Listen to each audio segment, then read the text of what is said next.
आज का दिन हर भारतीय के लिए गर्व का दिन है। राष्ट्र की आत्मा और गौरव का प्रतीक वंदे मातरम आज अपने 150 वर्ष पूरे कर रहा है। इसी मौके पर हरियाणा में भी भव्य आयोजन किया गया। मुख्यमंत्री नायब सिंह सैनी ने अंबाला में राज्य स्तरीय समारोह में शिरकत की और वंदे मातरम के ऐतिहासिक महत्व को याद किया। वहीं दूसरी ओर सरकार की ऊर्जा और कृषि क्षेत्र में पहले भी चर्चा, उनकी पहल हमेशा से चर्चा में रही है। देखिए हमारी ये रिपोर्ट।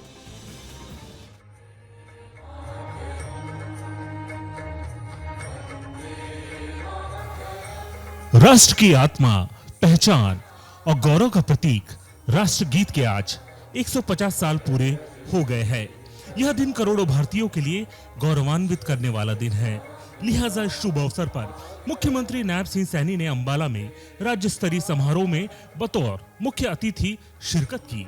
इस दौरान मुख्यमंत्री ने राष्ट्रगीत के महत्व की चर्चा करते हुए जमकर बखान किया।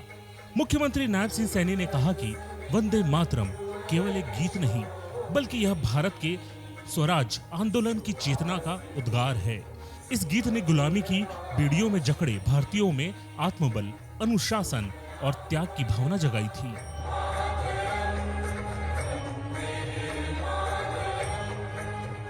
देश मल्ला में स्वरबद्ध ये की जा चुकी थी और एक प्रेरणादायक ये मार्चिंग गीत के रूप में ये लोकप्रिय हो गई थी। साथियों, मुझे ये बताते हुए कि देश भर में विभाजन के विरोध में हुए आंदोलनों के दौरान वंदे मातरम राष्ट्रवाद, एकता और ब्रिटिश शासन के विरोध ये प्रतिरोध का ये सशक्त माध्यम बन गया था। एक तरफ जहां आज प्रदेश में राष्ट्रगीत के 150 साल पूरे होने पर भव्य कार्यक्रम का आयोजन किया गया था, तो वहीं दूसरी ओर ऊर्जा मंत्री अनिल विज ने सूर्य घर मुफ्त बिजली योजना के तहत कैंट के 23 लाभार्थियों को 25 लाख से ज्यादा की राशि का चेक वितरित किया।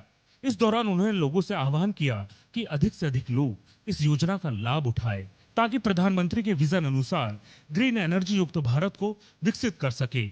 उन्होंने कहा कि सोलर से जितनी बिजली दिन में पैदा होगी, उसे एक घर का गुजारा चल सकता है।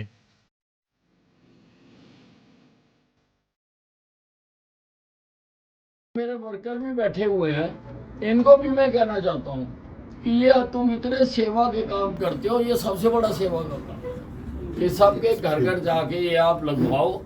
पैसे मिलते हैं लगाने के बाद, जो कम रह देंगे चाहे वो खुद दे दे, या हम किस्तें करा देंगे तो वो भी वो लगवा सकता है। आपने भी करवाई होंगी तो वो भी हम कर देंगे। तो ज्यादा से ज्यादा लोगों को ये लगवाओ।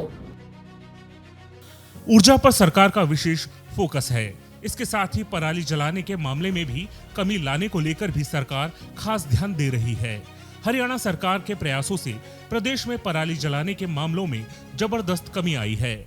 कृषि मंत्री श्याम सिंह राणा ने जानकारी देते हुए कहा कि पिछले साल जहां 779 केस पराली जलाने के दर्ज किए गए थे, वहीं इस बार मात्र 70 है और अगली बार वह भी नहीं होंगे।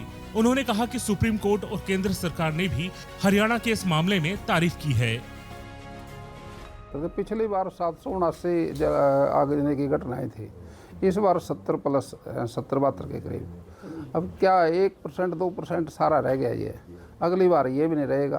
तो पिछली बार जब कोई ऐसी दुर्घटना घटती आग जलने की, ये सैटेलाइट के जरिए से रिपोर्ट आती है और जब भयंकर स्थिति होती है तो सुप्रीम कोर्ट मार को बुला लेता है।